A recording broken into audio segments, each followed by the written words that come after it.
this first Heroes Roundtable for January 2023. I am Mark Garrett. I don't know if I'm hero wrangler or whatever, but I'm just so excited that you're here with us. And I'm so excited that you get to sit at the big table. You know, we've just come off the holidays, and I'm sure you all have little kids. So we just mentioned I'm Professor X. Yeah, I've got the hair for Professor X from the X-Men. That's awesome. And I'm just not as evil as him. A lot more fun. But, you know, you had lots of kids sitting at the little table, at the kids' table. And for some of those kids in your family, they got to sit at the adults' table this year. And what happens when you sit at the adults' table? You get to hear conversations that the adults have, especially if you're the teenager, right? And so that's a lot of fun. And so I remember maybe 18 years ago, I got to sit at the speaker's table. I went to a conference, and all of the presenters were at a dining room table at the same restaurant I was, and I worked up the courage to go and ask if I could join them. And I had a dinner with, at the time, I thought some of the best people I'd ever met. These were the speakers that I'd paid to go see. And now I'm having dinner with them, and I'm listening to what they had to say. I didn't say anything. I just sat back and like sponged it all in. And so when we put together the Heroes program and everything, I knew that that's something that we had to have. So I want to invite you to sit back and watch, sit back, take notes. If you can't watch live right now, it's going to be recorded, so you can go and watch on the streaming platform of your choice, whether it's the Facebook group or YouTube or inside the members group. Yeah, we do have a membership program, and there's a lot more stuff going inside there, but more on that later. But I want to invite you to sit back and listen to what people at that expert level, the heroes level, the people that we've assembled here today for you to learn from. Okay. And every month, the Heroes Roundtable is our gift to you because we want you to succeed. We ultimately want you to achieve the goals in your winery. We want you to become a hero in your winery. We know the winemaker, they make all the fancy wines. And we know the sommeliers and the hosts and all those people sell the stuff. But we want you to now be the hero. We want you to be the go-to person on how are sales, what's happening, what events can we promote, how do we launch this new product? We're giving you all the tools and resources for that. So with that being said, we're going to get to the intros, but let's just dive right into it real quick. And I kind of want to do an episode. The team doesn't even know about this. We're going to do an episode called Hot or Not, okay? And so this is going to be kind of a quick roundtable here. And so I want to know what you guys think going into 23 from a TikTok. Is TikTok hot or is it not? What do y'all think? Paul, why don't you start? Yeah, it's hot. Even it's hot? You know, this is the last year for it. I mean, that whole short form, and it's also becoming like another search engine, kind of hot. Hot. Okay, John, what do you think? Winery owner. Not. Let's roll for that shit. And that's why we're here. Jay, what do you think? Hot or not? Hot, hot, hot. And I'm not saying that because I enjoy it. And I actually make a point to not TikTok. Otherwise, I just, it's a time killer for me. But it's super, super hot because the statistics don't lie. Over a third of TikTok users make more than $100,000. This is not the platform where teenagers dance all day. That's what we think. And so we're not adopting it. And I think we're missing, there's a lot of missed opportunities. George, what do you think? Hot or not? TikTok. Very hot, very hot. And it's a great platform for very niched audiences. And if you look at wine, you can even get into like Cabernet Sauvignon. I mean, it's the ultimate niched, focused, hashtagged platform. Fantastic. Okay. Sharon, what do you think? Hot or not? TikTok. You're the Google gal. I mean, it's definitely hot, but it really just comes down to what you're marketing. I mean, so for a lot of people, though, it really is a great way to start getting themselves out there. Okay. And Scott, what do you think? You're the email man. TikTok, hot or not? Oh, where did Scott go? Did we lose Scott? Oh, Scott's frozen. I'm going to take him off. I think it's frozen. I think Scott's frozen. Where did Scott go? Hey, this is how lives work. I'll I'm going to go on to the next one here real quick, and then I'm going to message him. Okay, so another T1, Elon Musk and Twitter. What's happening with that? Go. Who wants to jump in first there while I ping Scott? Is it still the hot or not? Hot or not? Yeah, absolutely. It's hot. It's entertaining. It's fun to see. Entertaining. I think the new version of Twitter is yet to be defined. There's just so much infighting right now. I think we have to wait to see what comes out the other end. Okay. Yeah. Sharon, what do you think? Yeah, I mean, we don't use it with any of our clients. Okay, so there you go. Okay, and Jade? I think it's hot if you like controversy and opinion sharing, but that's not often like the point of business marketing. So Yeah, that's Right, I right, agree. right. Dave. That's a good point. So I guess one of the things with that, same with Twitter, TikTok and Twitter, is do you want to be part of the fun side of it, or do you want to embroil yourself in controversy? Because we're wine marketing, maybe there's the opportunity to say, "Hey, grab a bottle of wine and let's go watch this," kind of crap show. Right? And John, what do you think? You're the non-social media guy. What do you think? I would say not, because I don't. I really, maybe it's an avenue to sell wine. One of my social media people 2 years ago was really keen on doing that platform, and it was going to be great for sales and great for this and great for that. And I just think there's other avenues that we could use at a lot more focused approach. And I think more importantly would be proper content, education of people about wine, and getting them to find us, not through a chat, but more through, let's say, Google search as an example. So I'm gonna come back to that one, and Jade, I think you'll have something to say about that. But I think what I heard there for a second is both TikTok and Twitter. One's kind of spiraled out of control. It'll come back maybe. One is it maybe possibly reached its end, or is it forming a new thing? I think the key point there to take away from that is that depending on your positioning, John's versus Jade's and Paul's and Sharon's, are you from that perspective, are you marketing properly, and is that where your audience is, and how do you want to present yourself, right? And hey, look, we got Scott back. Okay, welcome back, Scott. Sounds like your computer crashed. That's okay. That's the joy of live. We get to have some fun. Yeah. Exactly. You missed the Twitter conversation, but that's okay. I'll start off with you. Hashtags, are they hot or not in 23?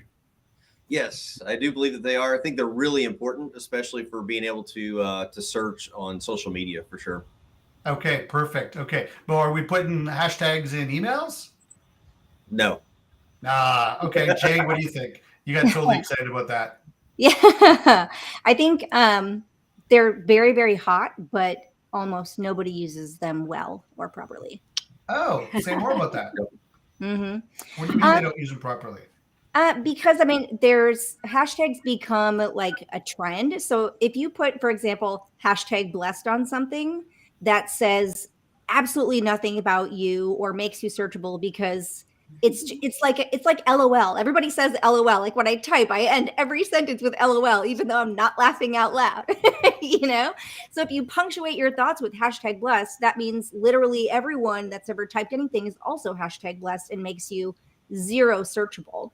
And also, like, the trends of hashtags change really rapidly. So if you want to succeed, you're going to have to spend 15 minutes a day looking at hashtags, just typing in like your general things and see what hashtags show up, and see you'll see how fast it changes. George, Yeah, what do you think about on that hashtags? hashtag Go ahead, side Sharon. of things. Yep. I'm sorry, Mark. On that hashtag side of things too, the other problem we see all the time is that people do not realize that they need to go out and register their hashtags.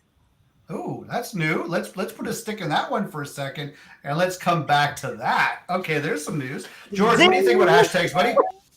Yeah, I go ditto with what Jade said. Is you really have to know how to use them, otherwise they're just noise.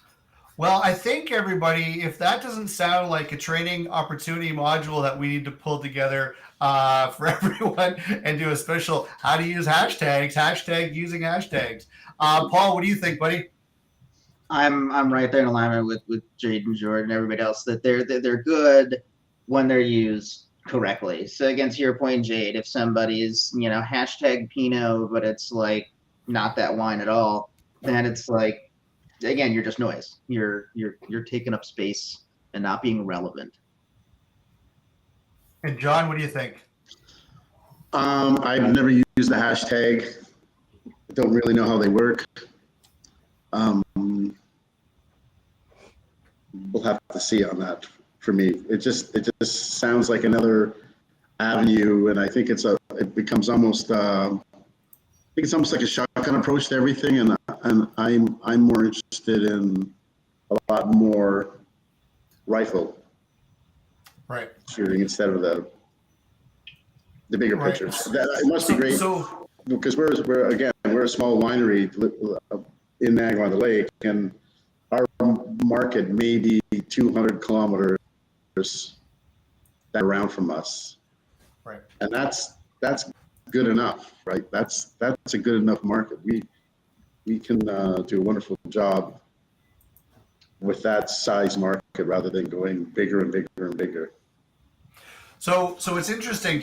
So John doesn't sound like the hero from a marketing perspective, and he's not a marketing hero.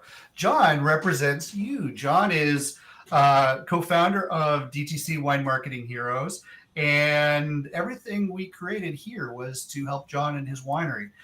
So I'm going to go quickly around the table here. So John, if you could stand up, bump your chest a little bit, and make a quick introduction, because this is the first time that the community has met you. So just quick few words.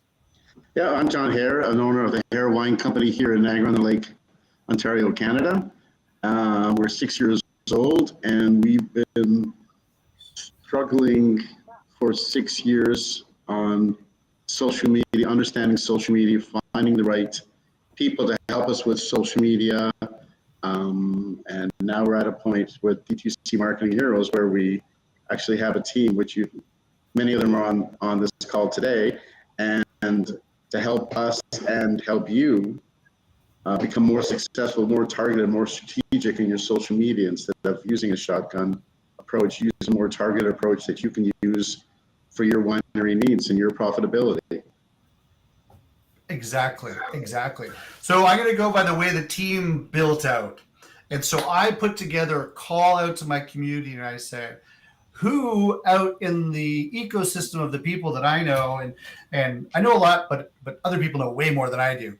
And everybody, when I asked the question, I need somebody to help me build out a social media strategy, specifically with Facebook ads, that is simple, that is easy, it's targeted, it's repeatable, and it achieves results. Everybody pointed me in the direction of one man, and that man is sitting on the screen right now, Mr. Paul Sokol. So Paul, if you could, just by way of a quick intro here, how do we get there? We go.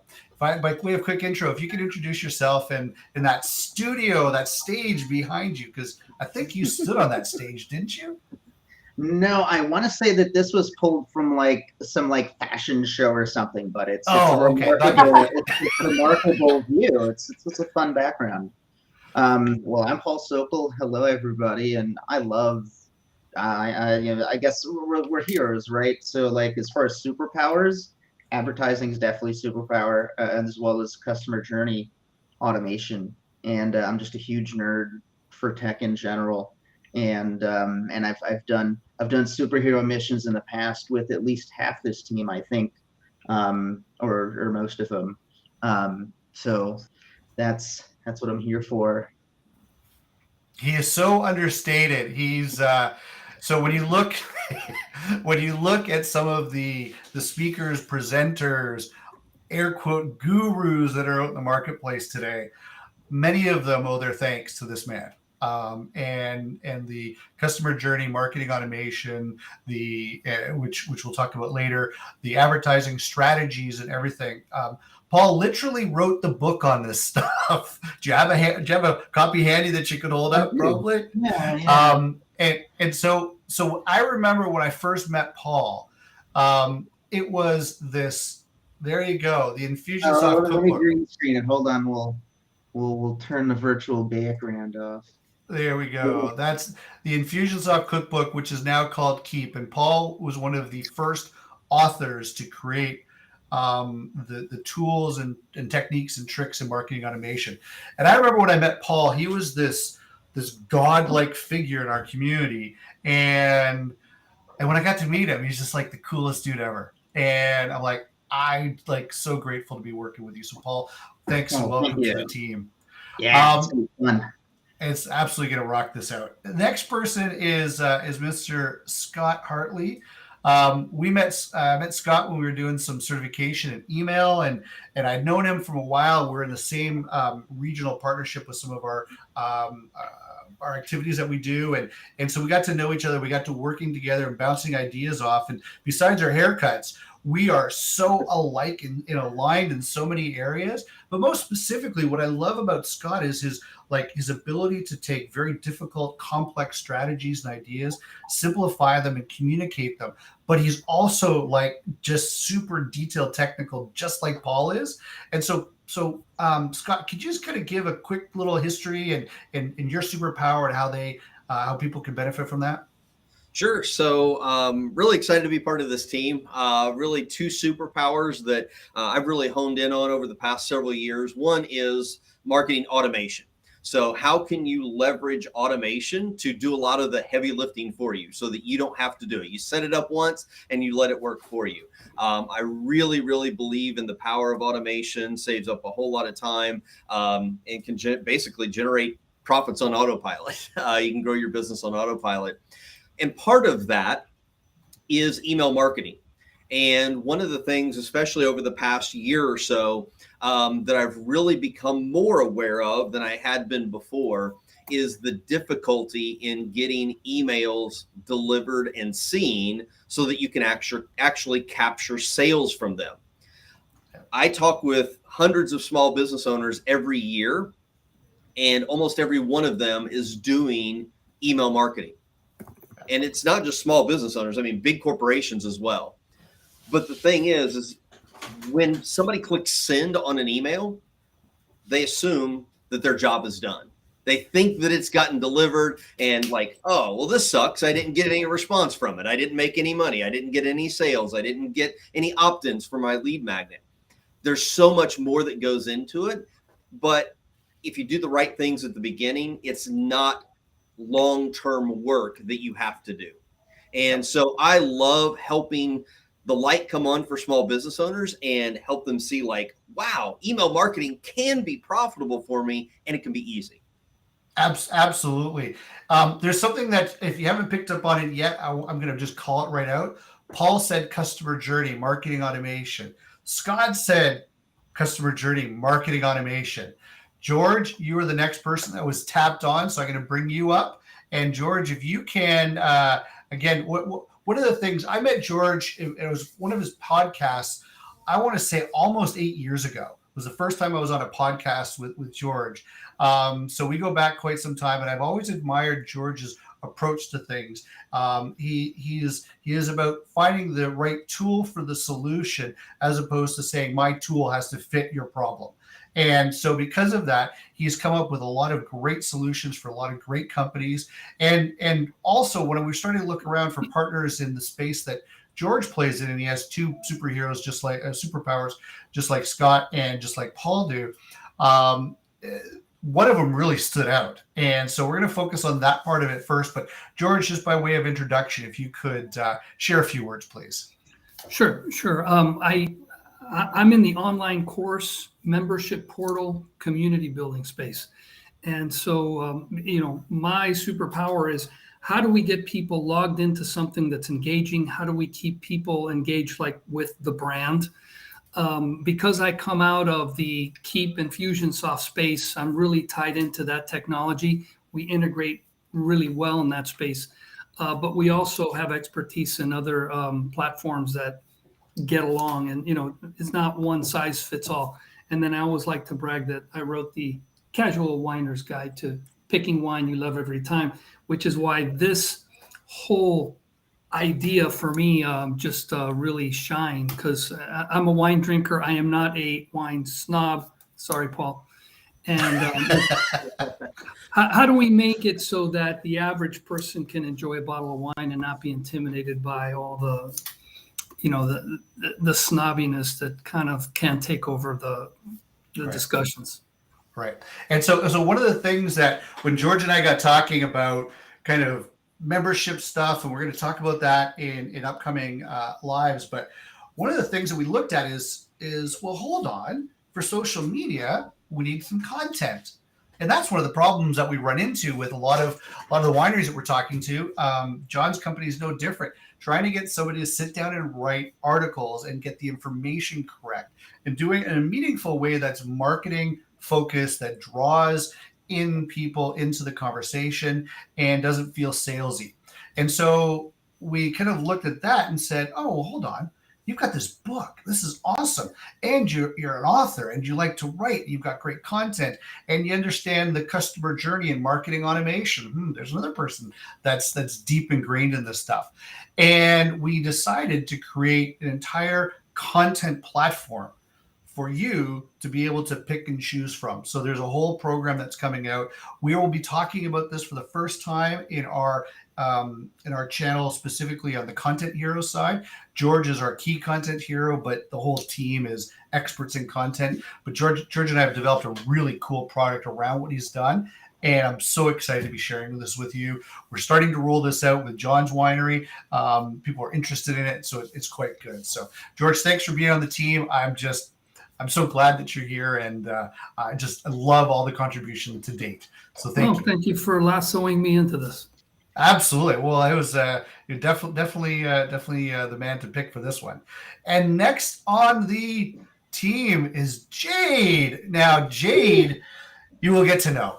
Jade, everyone loves Jade, and there's a reason for it, because Jade's just awesome. But what Her smile and enthusiasm is contagious. Yeah. That it is. I heard some whoops when I came on, like whoop whoop. I first met Jade as a moderator, what I thought was a moderator. She was chiming in on Facebook groups and all that stuff. And I thought she was a keep person. I thought she was a customer marketing automation, customer journey person. And I said, well, I need somebody to help us with our Facebook group, because that's not me, right? Like I can't, we all have to know our strengths and our heroes and our weaknesses. And that's one of them for me. That's a kryptonite, is managing a community on Facebook. But what I came to discover is the power of community, the power of what is possible when you set the intention. And with that, Jade, I'd like to share that with you, for you to share that with the group. What does that mean? Yeah, well, first of all, remember when Mark was like about to introduce us and he segued into this section by saying, hey, I met all these people in my communities, right? Like, if not for these amazing communities that we all share, we wouldn't know each other. We'd be in our own little silos, being good at what we do, probably, and having, impact this big. But communities create these big bubbles of overlap where people can share interests and not just have interests, but like enjoy them together. So I wanted to point out that, because I was like, beautiful. He basically made my point for me. There you go. But so what I specialize in is designing engaged communities. And this is such an amazing thing. And I mean, let's talk about results for just a second. It increases your customer lifetime value. So the amount of people that come in and buy wine from you, the amount of people that come in and come to your events and stuff like that. Or if you have a membership, it means like higher retention, lower churn, right? Just long-term customers. It creates better referability because you have like a giant pool of happy promoters. And if anybody watching is in marketing, you know what I mean by the word promoter. And also like increased overall customer satisfaction. Like people return to companies and brands and products that they have like an emotional connection to. Yeah. So for you, this might be your day-to-day customers. This might, and the people that have been coming for 40 years and come to talk to the same people, they come to talk to you, right? That's a family, right? It could be your like tasting clubs. They have a shared interest, but they go and they actually end up hanging out with each other. It's not like they're just staring at you with goggles on, right? It's a family, it's an experience. So, but I will say, I am also a customer journey and automation nerd at my core.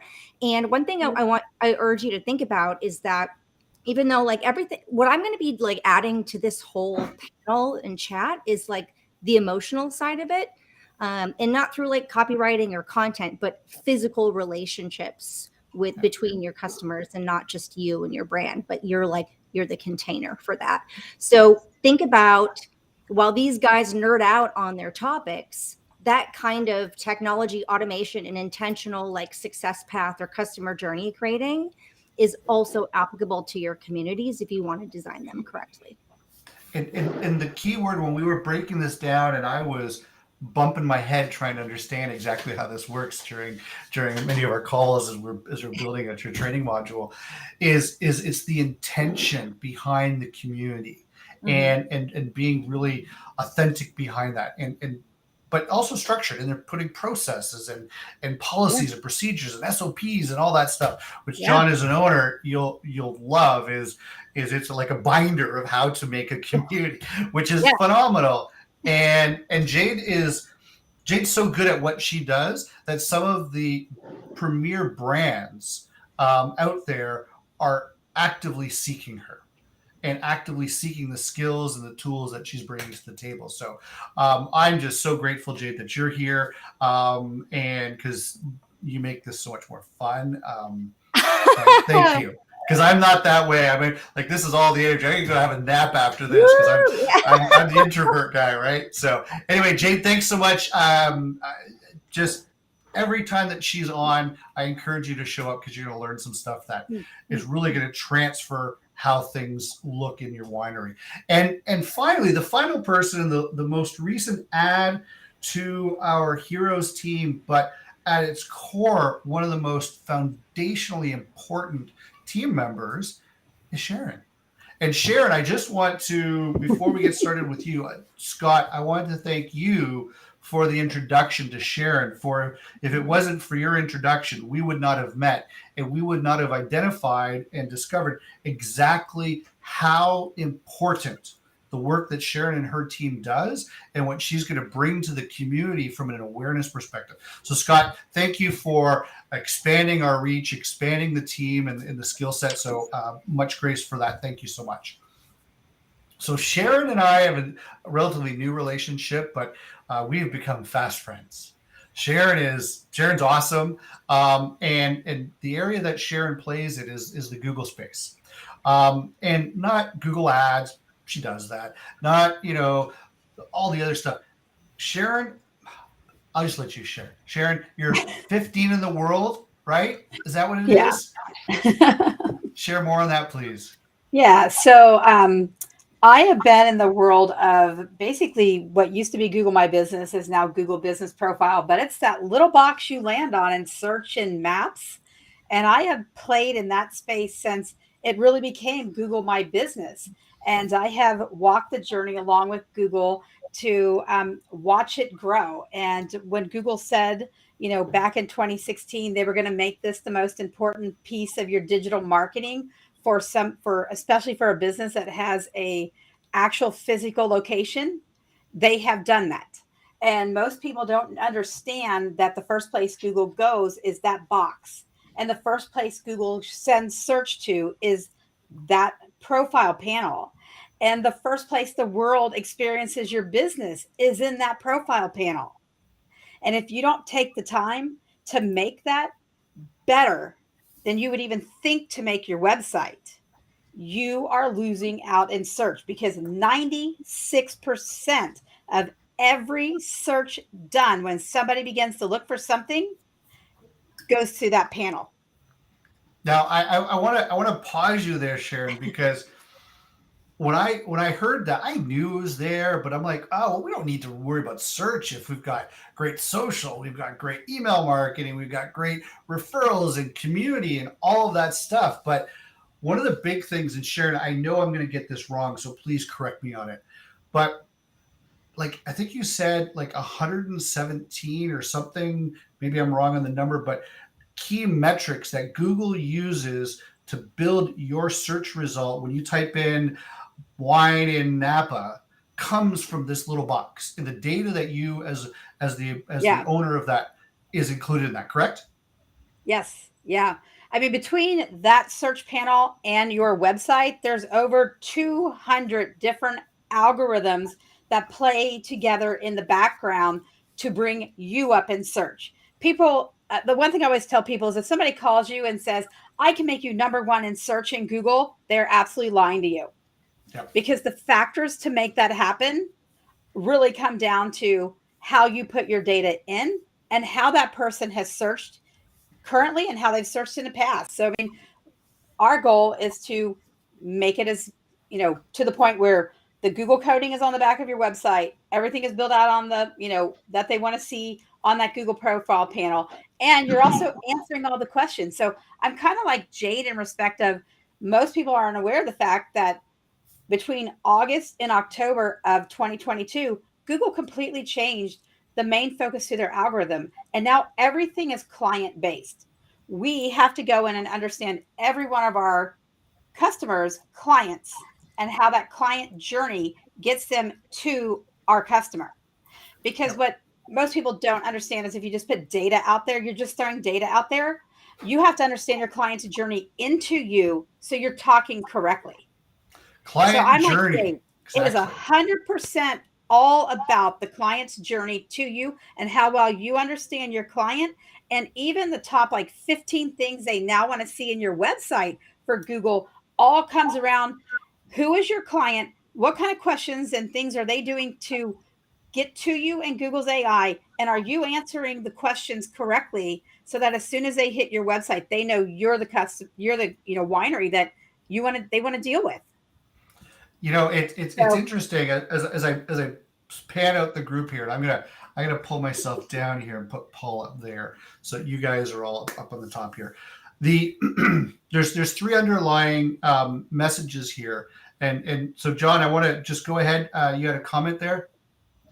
Well, just to sum up what the marketing heroes are, the people that we were just talking with today. I never knew any of them except Mark, and I've known Mark for 20 some odd years now.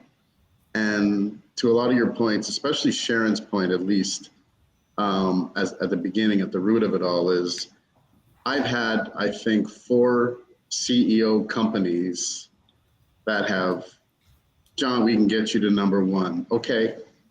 SEO companies. John, we can do this for you. And right now, in 22, I've had 3 different people being a part of my website and cobbling it together and doing this and doing that. And then we met Sharon, and within, I think, what was maybe 5 minutes when we had a initial conversation. It was just an easy to understand, eye-opening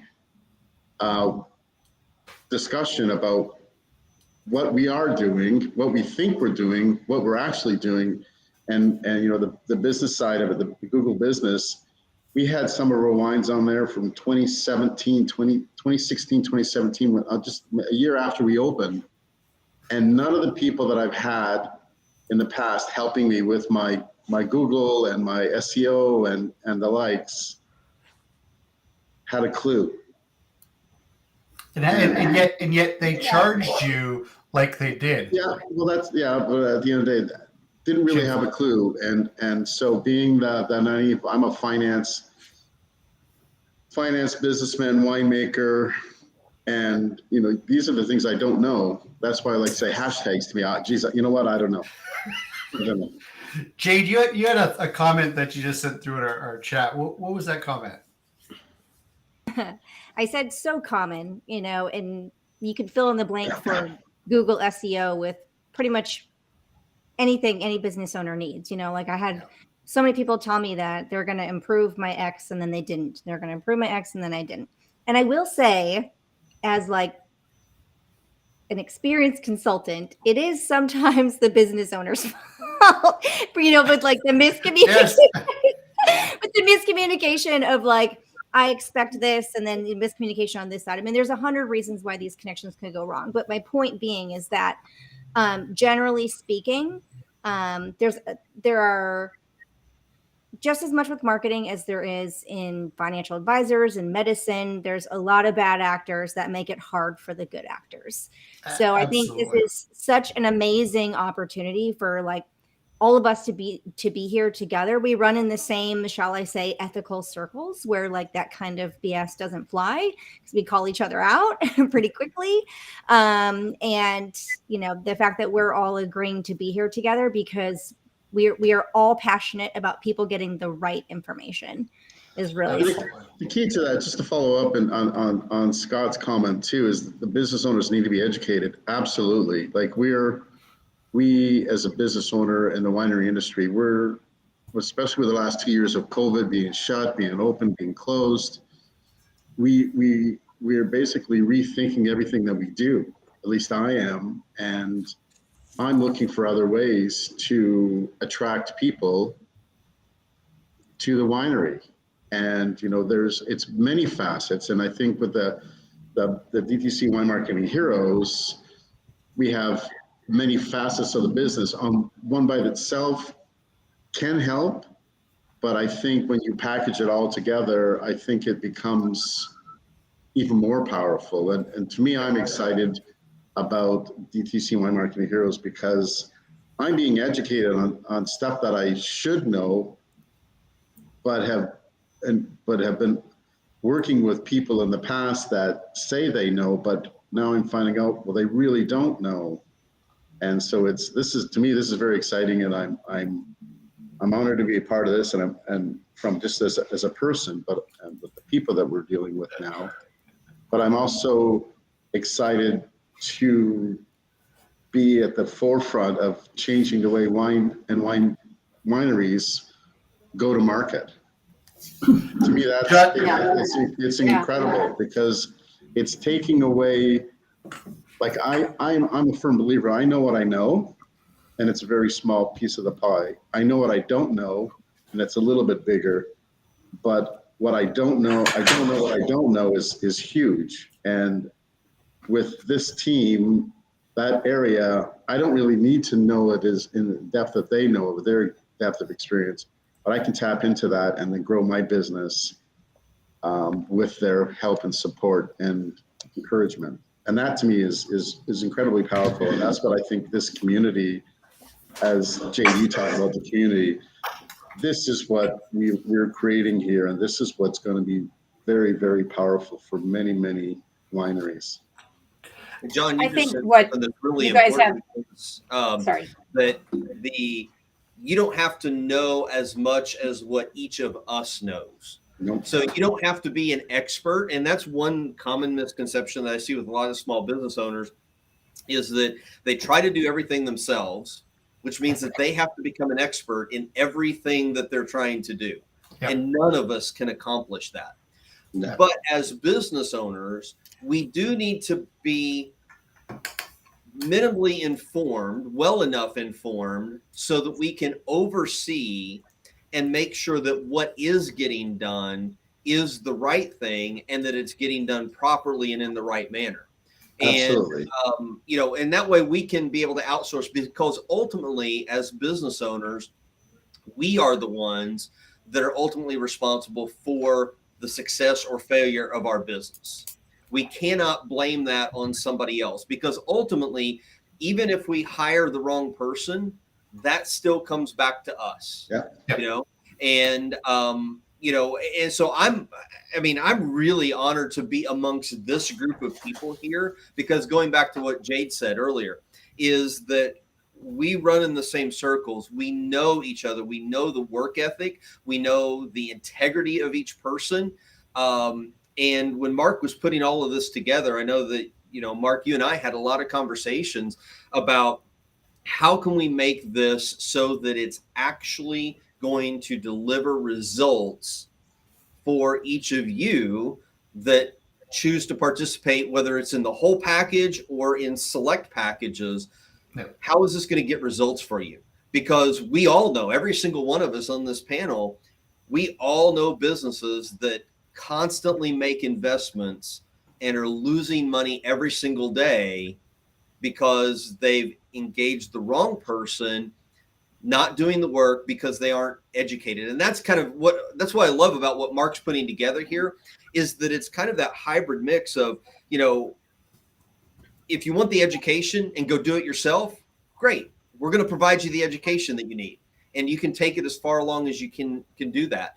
But if you want somebody else that is able to take it off of your plate and basically do it for you, we can handle that too. But we want to make sure that you have the knowledge so that you can make sure that we're doing what we're supposed to be doing. And to me, that you can't get any better than that.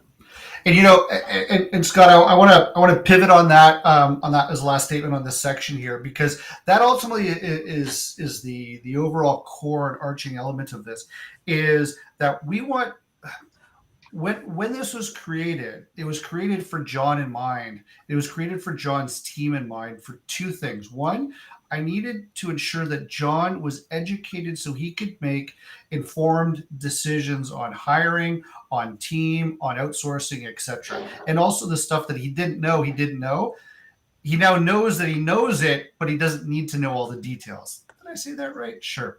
The other part of it is, how do we help you, the person in the field, in the trenches, at your desk, dealing with the emails, the social media, the posts, all that stuff? How do we help you be empowered with the right information, with the right tools?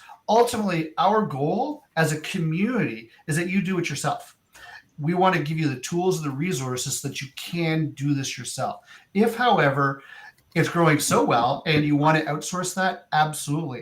If you want to outsource this to us or someone else on the team, or you want to bring in somebody else junior to the team, you now have the resources to hold them accountable. And if somebody leaves the team and moves on, not a problem, because there's a structure, because there's a plan, that person can just step in and carry on. And they can retake the training so that they're right back to speed, as opposed to, oh, I don't know, John, somebody quits and then we're 4 months till we find someone else to do it. And then it's the training and all that stuff, right? That's happened a few times over the last four or 5 years. I want to take a time, and I want to pivot here for a second.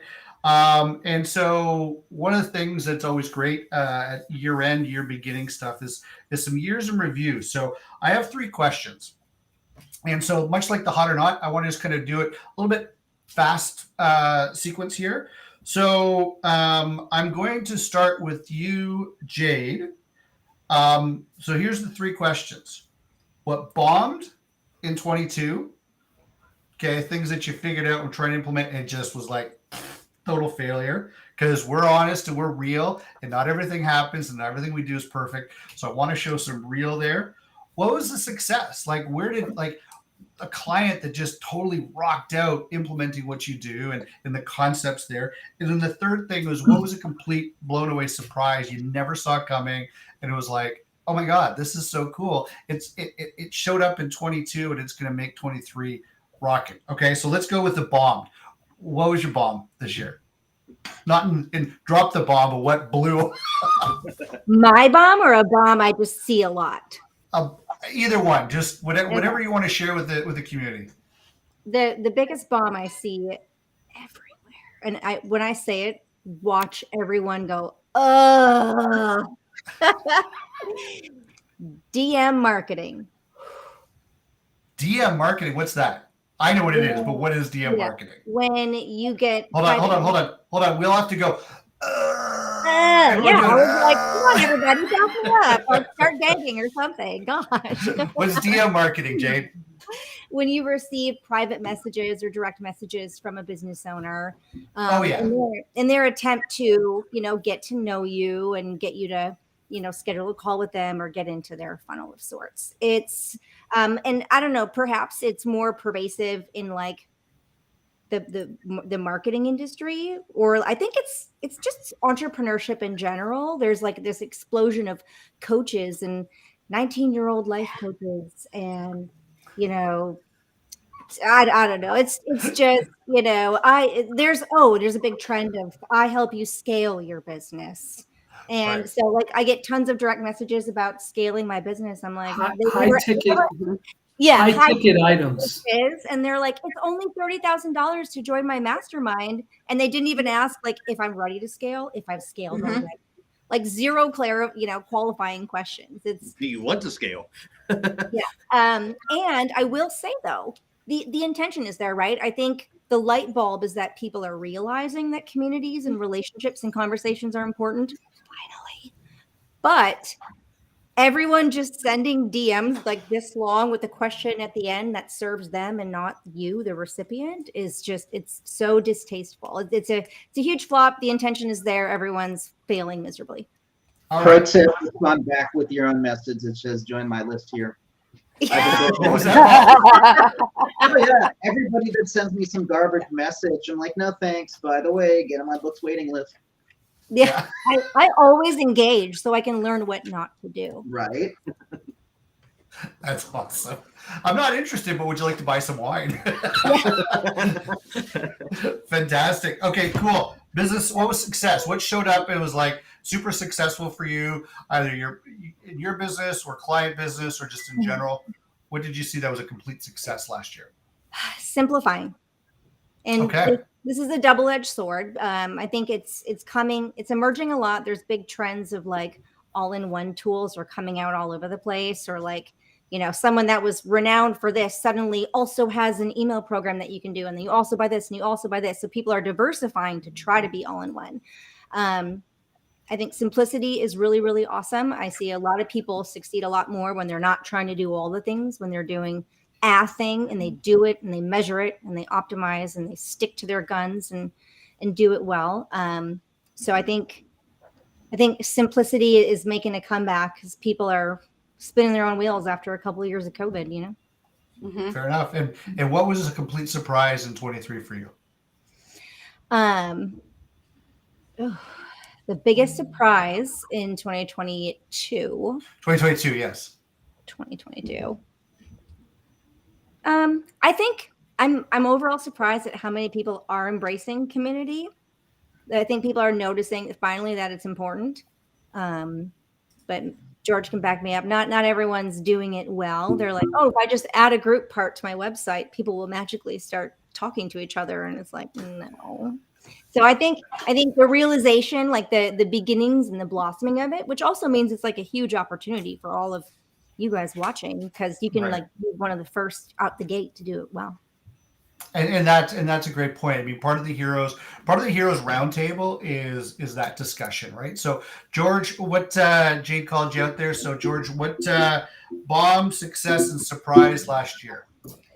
You know, I run into so many small business owners that go out there half-cocked. They haven't really thought through their audience. They go out there, they hire people, and then crickets. And it's really a shame. We tend to get a lot of people who have kind of gone through that pain.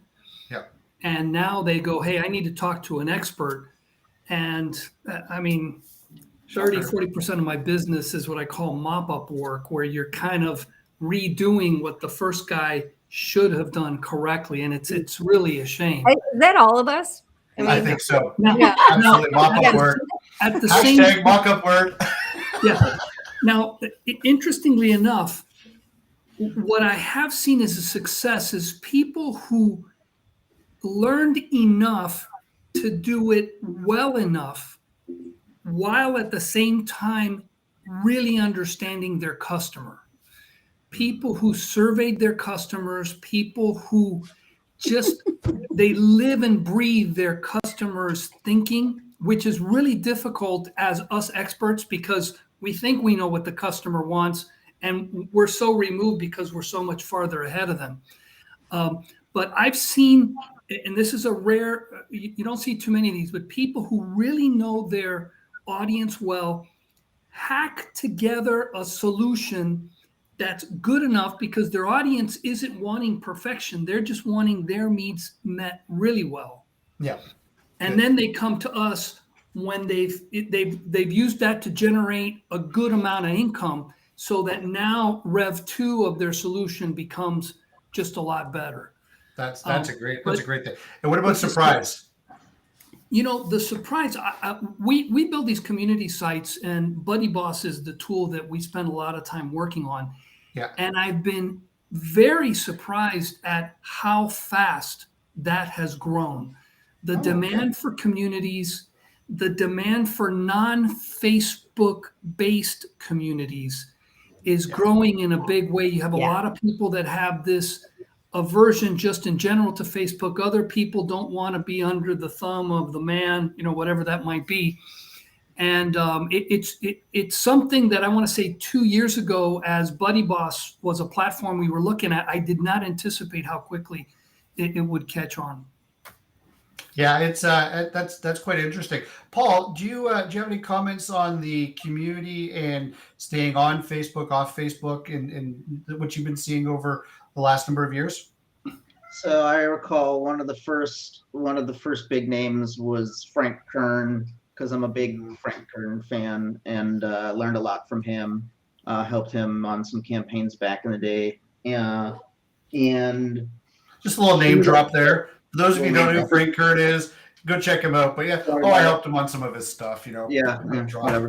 But the point is, like, so I follow him real closely, right? Because I can learn a lot. And he moved over to, like, I think it was Mighty Networks, and maybe he's still there. I'm not sure, but it was like it was a group platform that was off of Facebook.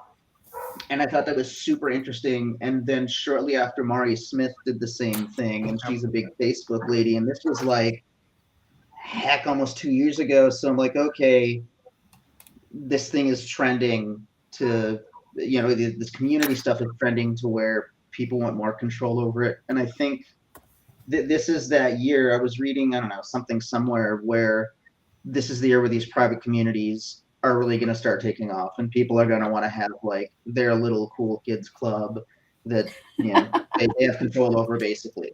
Now, yeah, Paul, I want to interject there for a second, because one of the things, and we touched upon it earlier, but one of the things to look at is, and we haven't talked about it on this call yet, but is Wine Club, right? And so how do we make Wine Club and shift the whole thinking around Wine Club?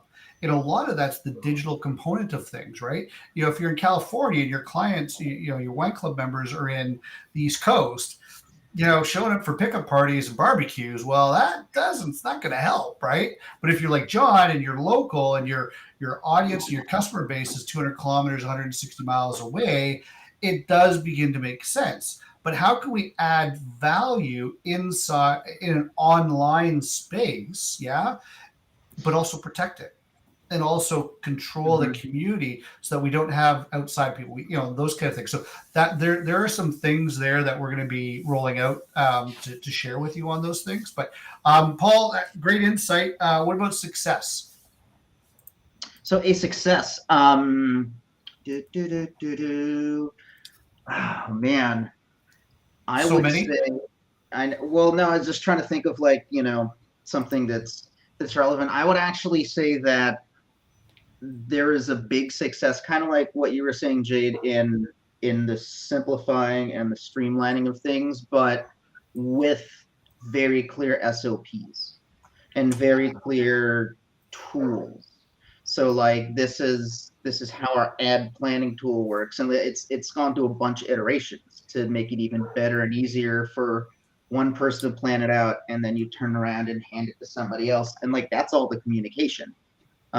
Or same thing with like building an automation journey. I know Jade's helped fill in the past, modeling some stuff out, and that's kind of the idea. We make a plan, and then we're like, hey Jade, we don't have the bandwidth to personally build this. Can you build this campaign? And like well over 80%, like 90%. Like if I was grading it as a teacher, I'd be like, this is a work, and then that's where the subtleties come out. It's like, oh, we forgot, we did some hand waving over this part in the plan, and so that's why it was built in this way. That's why this thing came through. And so really dialing in how you do stuff, which Jade, I'm excited to see your community guidebook of SOPs, and I'd like to compare some notes. See how John, let me ask you a question. As an owner, as an operator, as a finance guy, an ex management consultant, SOPs in a winery, do they exist? And how excited are you about that we're talking like that? That's my third point. That's the exciting part about 23 SOPs. There you go. So we're gonna come back to you then, John. Paul, what was a surprise last year for you? So last year, what was surprising for me was seeing a really cool piece of website technology that it's usually aimed at like B2B, but it may work for wineries, because basically it takes your website visitors and compares it to these, to this own proprietary pool of data, and based on stuff like location and stuff it knows, it'll actually be able to tell you like, this is who's on your website. So again, that's why it's like more B2B. If I'm an industrial manufacturer, I can be sitting behind this tool, and it could be like, oh look, there's somebody from IBM on your website right now, because we know they're coming from IBM's internal, internet at this location, because we know where IBM is at publicly. Sometimes they can figure out who the exact person is. And then now, as a sales rep, I can just make outbound calls. Hey, what's going on? And it's a really styling tool, which I've never seen anything like that. So that was a huge surprise. Do you think something like that would work for licensees, where a restaurant or a hotel or something like that might be able to pull? That would be more accurate, or maybe doing something you were talking about, doing more weddings, John. Mm-hmm. If you were to have, a dedicated website just to sell the wedding piece, cool. Now you can have the event manager, event director on the website, and just if they notice someone's online, especially because you're going after consumers, you can reach out to them. Or totally. Yeah.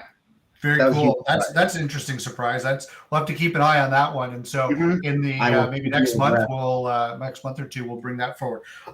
Sharon, how about you? Bomb, success, and surprise.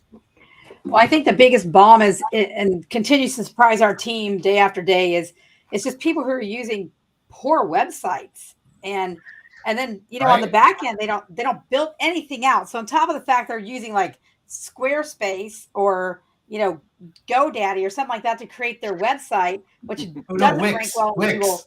Oh no, Wix is a little bit better. They're not in the top. They're not in the lower 4, but they're not much higher. But they don't build out their tagging on the back. You get no search engine optimization to your website if you don't build that stuff out. So you use a crappy website, you build it on your own. You think you're doing a great job. You built no meta tags and H tags out on the back, which is the coding that brings search to you through like Bing and Yelp. And then you totally avoid Google completely. So instead of your website, ranking in 90 days when you launch it, it's ranking in like 2 years. But hold on. My nephew built it. On Dreamweaver. Dreamweaver's still great. Yeah. Oh my God, that's hilarious. And that's what they're doing, dreaming. Yeah. Okay, success. Can I add something real quick? There's a common thread between all of our specialties, where like the conception to lay people, so the wineries, John, for example, the conception or like the assumption is, I'll just put good content out there. Content does not a community make. Content does not a good searchable website make. Content does not a good social media presence make. Content, does not make your email deliverable just because it was really, good content in it. All of us, everyone, just like take that assumption and like push it out. And it's so much deeper than content. Yep. Absolutely. I mean, there is a phrase, content's king. But that only works if you're doing everything around it correctly. Yeah. The king needs to protect it and stand on top of his castle. Or her You castle. actually have to know what you're saying and be good at that. But I mean, isn't that like implied if you're a good business owner, right? Like you have to, we would think. you have to know something, right? But no, my niece or my sister or my neighbor's kids doing it for me. Okay, and When I was that's a a business surprise. consultant, I made all of my clients take 10 to 15% of their profits every single month and hand it over to me so we could create them something that can market well. That's I'm like, just fantastic. pretend it never existed because you got to give it to me.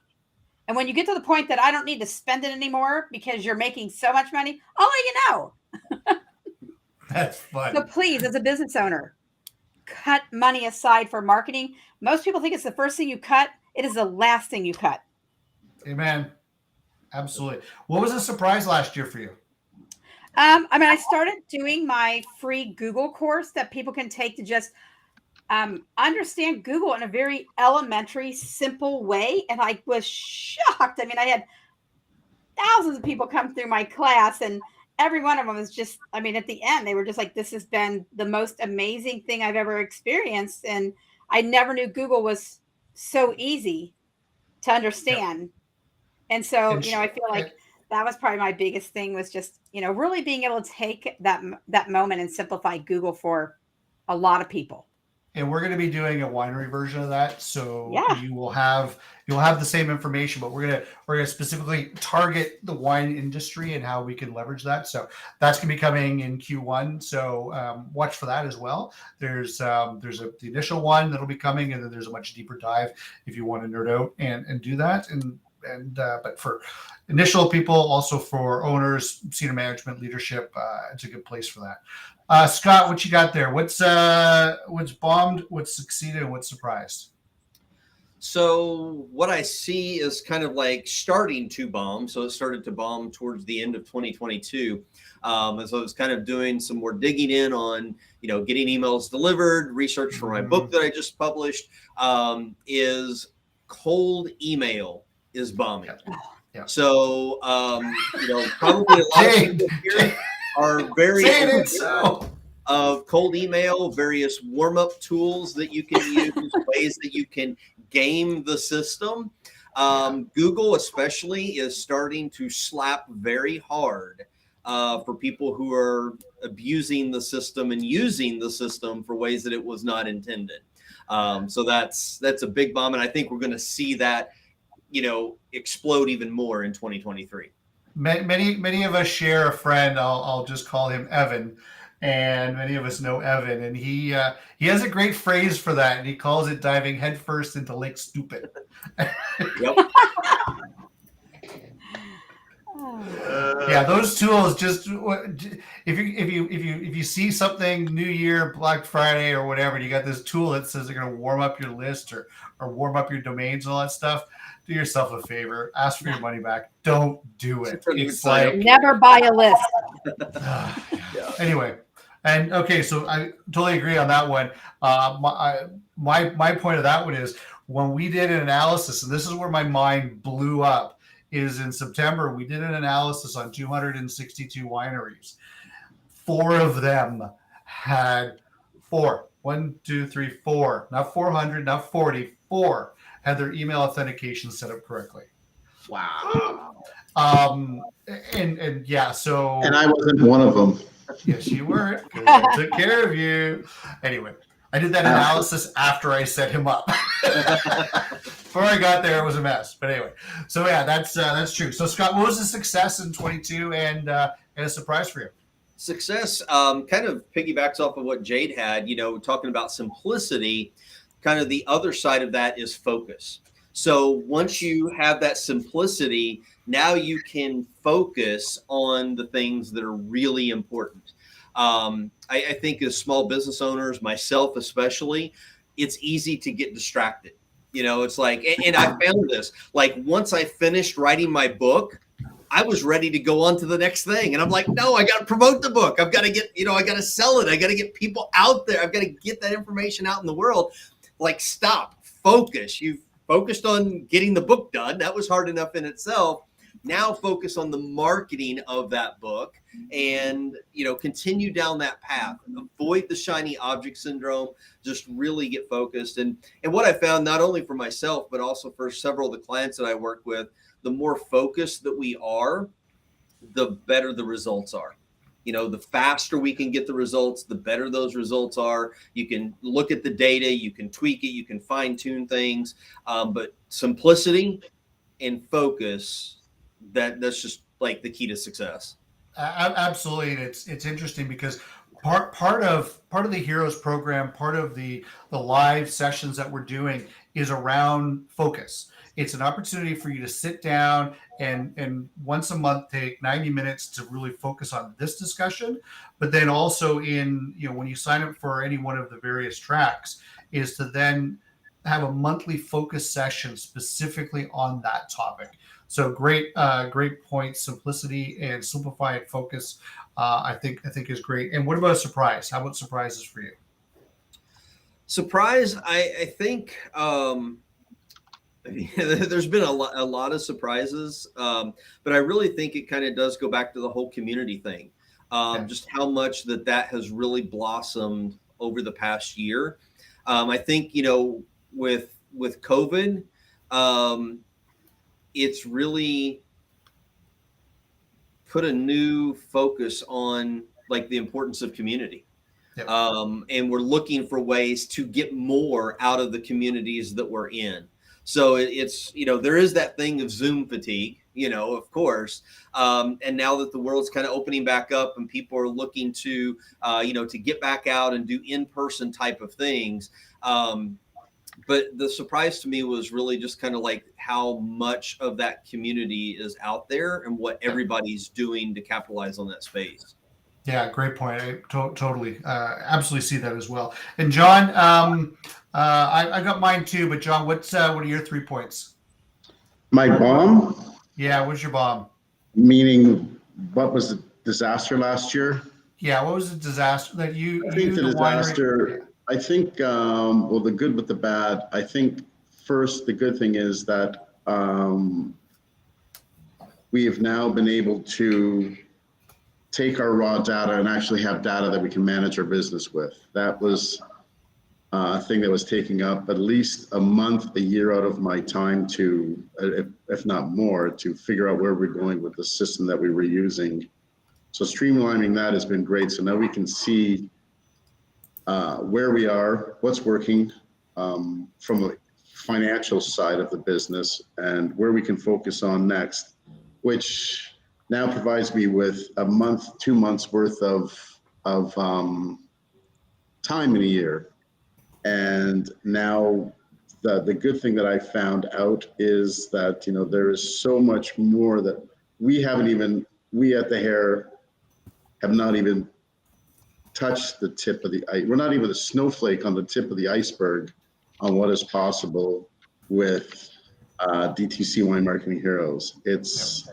And that's the exciting thing for me in 2023 for certain and beyond, because our business was up last year, even with COVID. And I think that has to do a lot with us focusing on the customer experience when they're in here and providing a wonderful experience. And our wines are good. Our staff are well-trained and fun, and it's an enjoyable time. But I think with what we're working on here, we'll be able to share that with more people, and that will bring more people into the winery. And then, so I'm really looking forward to 23. I think it's a very optimistic year. Yeah, it's and for those of you who don't know John's business, he's had 3 significant staff changeovers also in 23, and being in the 22, and also being in the ecosystem, the municipality that has the most severe lockdown in the country, in North America. We were shut down for a portion of that, and we still in the Hair did really, really well. So again, that's the thing. I got to throw mine out here. What bombed for me is something that Scott said, is focus. I get excited and I lost a little focus. It's just the way it is. But we regained focus once we sat on something. So what bombed for me was focus. The success is this. I can't tell you how powerful the conversations I'm having with wine owners, with people in the industry online about what's happening. And so from a success perspective, taking a concept and seeing it to fruition, to be able to now deliver and help you achieve your winery's goals, your personal goals, your own developmental goals, is something that I'm really excited about. And I think this is going to be great for everyone. A surprise. I think I was just naive, and I'm sorry. I'm speaking to the wine industry as a whole. I attended, and when we first started rolling this stuff out, I attended some high level, big, heavy hitter webinars and presentations, and I was dumbfounded, shocked, surprised, overwhelmed at the level of unsophistication in the industry right now. I was hearing terms like, "Oh, well, you need to send an email blast to everyone on your list," not from a college graduate, but from a VP of a multinational winery on a panel of experts. Just things like that. Oh, we don't do email marketing. I've heard this concept called customer journey. And so I guess what I pulled it all back to is the great opportunity around the surprise is that there is so much opportunity.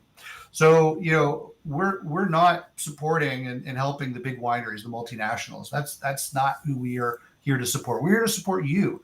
If you're working at a family-owned winery, if you're working at a small mom and pop place, or if you're sub 10 million in sales and there's maybe one person working in the marketing side and that's you or one of your team members, and you're struggling, or this isn't your full-time role, then we're here to help you. We want you to be successful. And that's the surprise of the opportunity and how big it was. So, I launched the email stuff with Scott in September, and the response was so overwhelming that we had to stop everything and completely retool it because the interest was so overwhelming that I had to make sure that we pull back. And that's where the focus came from. So, we're going to change topics again here, but I'm just so glad that, you've made it this far. We're an hour and a bit into this. We got about a half an hour, or I guess 20 minutes left to wrap up here.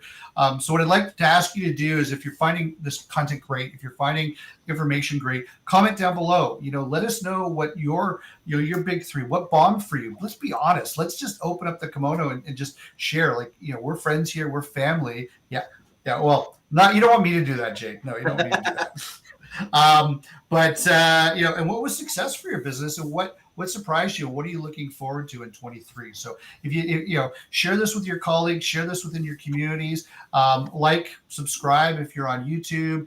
If you're watching this on the Facebook channels, then make sure that you like and follow us, and comment, please. It's all part of the community, right? We want to engage and bring you forward to that conversation. So I'd like to shift topic for a second, and we're going to do a little bit of speed round again. Let's do underrated, overrated. It's slightly different than hot or not, okay? And so video marketing, just scream it out. Video marketing, underrated, overrated, too much hype, Gary Vee doing too much of it. What's happening? Properly rated.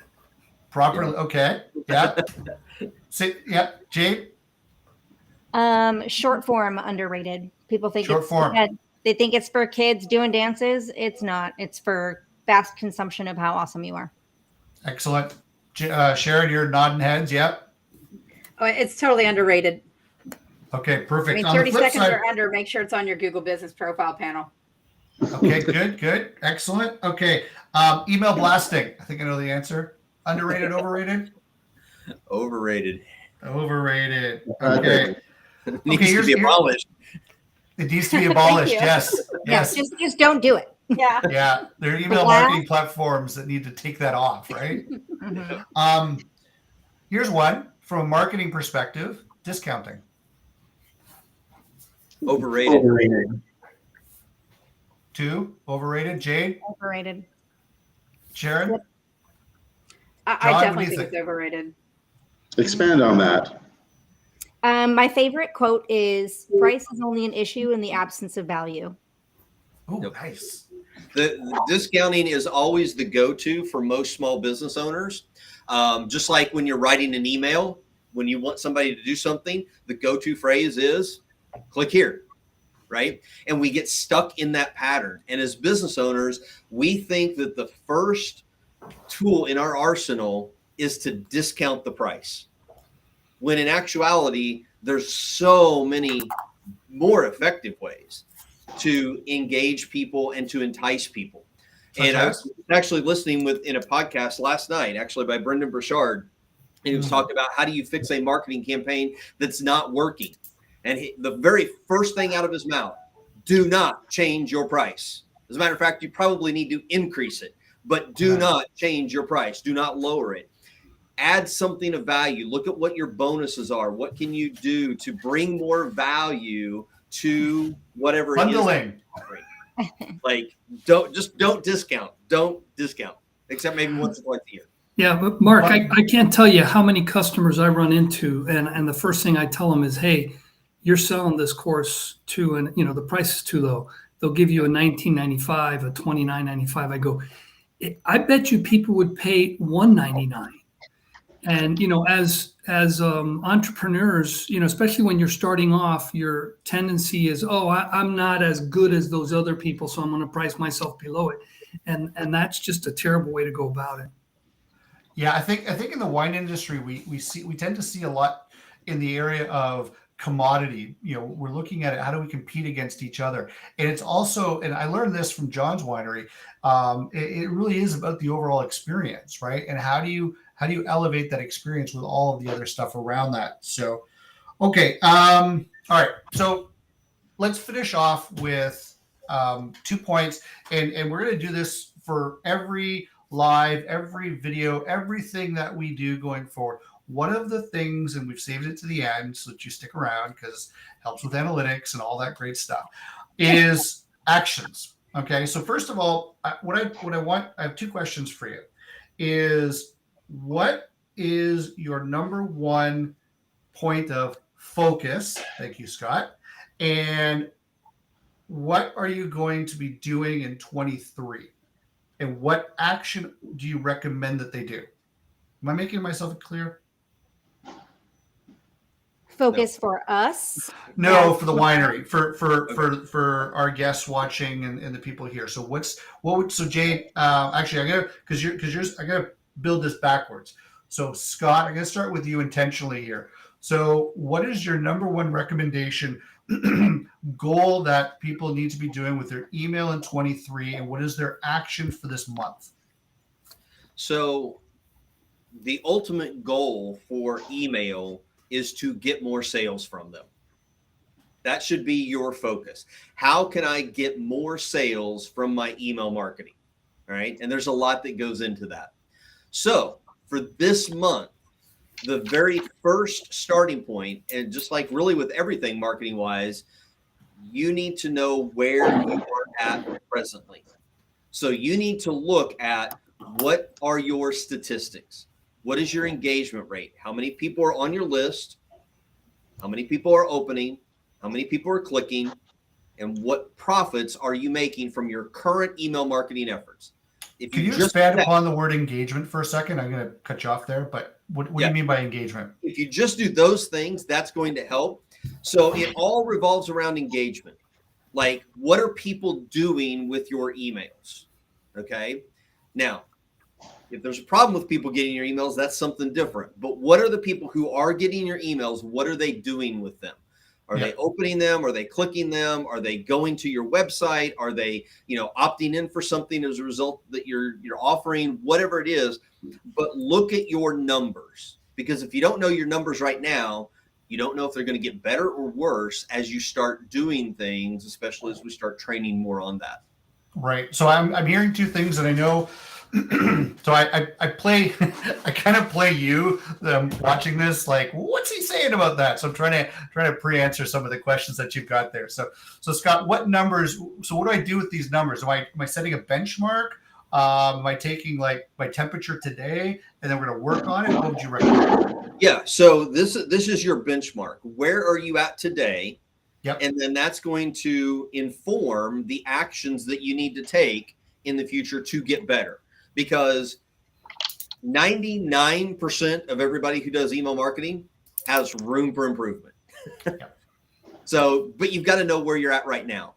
And then you figure out, okay, where I'm at, these are the things that I need to do to improve. Perfect. Okay. So the action there is go through and look at your numbers and write them down, and then every month maybe go and look at them and see how you're performing. Yep. Especially after you're taking the actions that you'll learn. Yeah. There's an added one I'm going to put on there too, is stop emailing unengaged people. Period. End. Scott and I did a webinar a couple months ago. Just if they haven't opened up an email in 90 days plus, don't email them, please. We'll explain later, but just that's an action. Okay, so now I'm going to go over to Sharon. What's the one thing they need to focus on for 23, and then what's the one action that they need to do this month? I would say because of the algorithm change that's happened in Google, is they really have got to understand who their client is. And I'm not talking like understanding it as saying like, you know, I want somebody who just got engaged, you know, I mean, you know, to come and rent my venue or, you know, whatever it is. You need to narrow it down. I mean, I'm looking for, you know, someone who is recently engaged, still out there looking for where they want to host their wedding at. They're specifically, you know, in a financially, you know, area of making, you know, whatever it looks like, $100,000 to $200,000 a year, so they can really afford to have the wedding of their dream, which you are going to be great at putting on. But you have to go after a market and have to understand that market. And then once you understand who that ideal client is for you, and you've built your avatar, and you're going to have a wall of avatars because you're going after multiple different types of people. Now you're going to go back, and your job is, your action is to start looking from their perspective and start searching and figuring out how they're getting through Google's AI to get to you. And do you have the right message out there? So when you do those searches, you're going to open up what pops up below. Hopefully it's not your competitors, but if it is, you better darn well be searching and figuring out what they're writing that Google got you to them and they didn't get it to you. Perfect. Okay, so Sharon, I'm gonna put you on the spot here. Is you guys are releasing version 3 of your portal review, right? Your business, my business. So we're going to share that with everyone. So I think the action step is do what Sharon said, but also if you click on the link in the message and the content below, we're going to put a link in there for you to go and just see what Google is seeing. It's going to open your eyes, and then at least you know that's your version of your benchmark.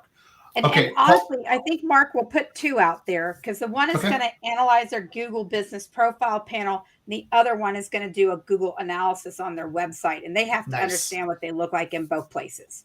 Nice. And these are complimentary, yes? Yes. Sweet. Okay, cool. We don't want you to spend lots of money. We want you to get the tools and the resources. Paul, okay, so what's your focus for 23, and what's your one action step? I mean, focus for 23 would definitely be dialing in any advertising spend and making sure that it's a good investment. Mm-hmm. You know, especially because you're just amplifying the content stuff that you're already doing. So for this month, and you remember how much you ran into this, Mark, when we were trying to do all the stuff at the very beginning. This month, just make sure you have proper business access to all your Google and Meta properties. Make sure you've got your business manager, that your company owns it. It owns the page. It owns the ad accounts. The employees are given proper access, all that kind of stuff, because that just gets the foundation. And now you can start looking at spending money in other places. Paul, is that something you think we can put together and put together as a kind of like a 2-page or 3-pager thing with maybe a little video and share that out to the team? Because there's some technical components in that. Do you think that's something we can put together? I know that we've got the checklist of how to do that. We can do that to them right now. I mean, okay, cool. Awesome. Okay. Well, then look for that. We'll get that out to you. And Scott, I didn't think about yours, but there's an audit, right? And so you and I both work on an audit. So I think we need to put together something on that audit and how we can do that. So we'll put our heads together. We'll rub them, see if we can get some static between them, and come up with some ideas on how we can help understand that. Okay, George, from a content perspective, what what would you say is the 23 plan for wineries, and then what's the action step we need to do in this month? Yeah, going along with what Sharon said, before you even write your first ounce of content, really get to know who that person is you're targeting, and what are these maybe outside of the box sort of thinking that maybe you're missing out on something. My wife and I were in Italy back in October, and we went to a winery, and we were having lunch, and we noticed every single other table except for us had little kids with them, which for me as an American was just very surprising. So, how do you look at your business like an outsider and then start generating content based on that? It might be a good opportunity for you to bring, someone unrelated to your business along with you and say, hey, where do you think I'm missing out on something? Because we often need a set of fresh eyes, and that should definitely become before you write your first ounce of content, record your first video, or anything else you're planning on. Okay, so great. So understanding, again, we go back to that customer journey. So the action there, and George, I think we can put together something. I think we all can contribute something, and maybe I'm putting us on the spot here, but I think what we'll do is we'll put together, actually, I'm just totally throwing this out here, but could you all share with me what you use to define your customer avatar? And then what we'll do is we'll consolidate that with all of the best things. We'll share that out with everyone as a tool to help you with that. So I think that's great. Jade, plan for 23 and their action step for this month. Well, like I said, I'm probably going to be the most emotionally centered of the bunch, because everyone has a very technical expertise. And what's interesting about the spice that I'm adding here is that what the lessons that I'm going to teach and the things that I talk about are platform and technology agnostic. It doesn't matter if your community's on your website or a Facebook group or the people that walk into your store. It literally doesn't matter. But there is a data-driven strategy to create connections that build long-lasting relationships with these people and each other and your brands. Yeah.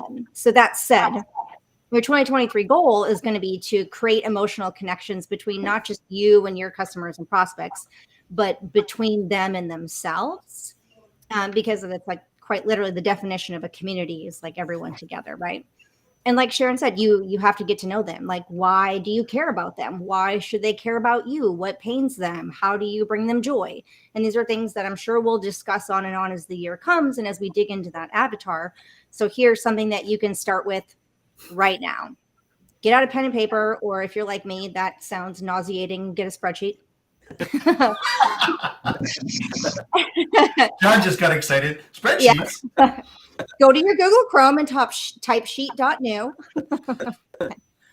and make a chart with 3 columns. The first column, write down all the brands or companies or products that you are diehard loyal to. No one could pay you to buy this product from someone else, even if it's in your front door, right? Make a list. The second column, going across the row, why? Remember the stories. What's the memory? Who are you with? How did you feel? Why are you so loyal to them? And the third is start generating ideas about how you can inject that emotional loyalty with your customers to you. Fantastic. Okay, great. I'm going to put you on the spot again, but is that a Google Sheet you can knock up quickly and then we can share with the community? Mm-hmm. Awesome. I'm doing it right now. Okay, cool. John, 1 minute, John. You got 1 minute. 23 focus and overall in the action. Then I want to wrap it up. Well, 23 focus for me. First things first out of the gate is I'm breaking off the relationship with 3 people that were looking after my SEO, website, content, and whatever, and partnering up with Sharon and Co., which I'm really excited about. That'll give me one less thing to worry about, but still probably tons of homework to do. But that's okay. That's good homework. At least I know that I'm doing something that's driving my business forward, which is key. And then I'm just really excited to start providing more content and community to our people. I think, Jay, what you just said about, like, why do people, when they come to this winery, enjoy themselves, and why are we getting so many referrals? My friends told me to come here. My friends, my sister was here, and she said it was amazing. So we decided to come. I think what I need to do in 23 is understand that a lot better and make it maybe a little bit more intentional instead of, well, that's just the way I'm doing things and it just happens to be. Try to maybe get a little understanding of how we can utilize that for so much more with the business. Fantastic. Well, in our first Heroes Roundtable, I just want to thank you for joining us. If you made it this far, so grateful that you're here. There's going to be lots of resources here. I'm going to share a link. Actually, what I'll do is I'll actually share the straight up links with all of this stuff, and it'll go over to the website. You can grab any of the pieces that you want. Coming up, there's a schedule. We're going to post that up on Thursday, and 2 days from now, George and I are online talking about content. The next week, we're going to be talking about Google, and we're going to be talking about email. Then we're going to be talking about social and community. So, every day there's going to be something coming up with this. So stay tuned. There's a calendar, but just whatever you do, make sure that you like and subscribe down below, and or like our Facebook group, and just let us know, what can we do better? How can we serve you? How can we help you make 23 the best year in terms of marketing activities and sales and promotions and everything? That's what we're here to do. And so with that, I just want to wish you all the best today, and we'll see you on the next one. And thank you all panelists for being here. I'm so blessed that you are part of this #blessed. I just totally did that, right? Yeah. And we're gonna get focused, and we're gonna simplify, and we're gonna make this happen. So anyway, thanks everyone. Really appreciate your time today. It's been a blast. Bye. Bye all.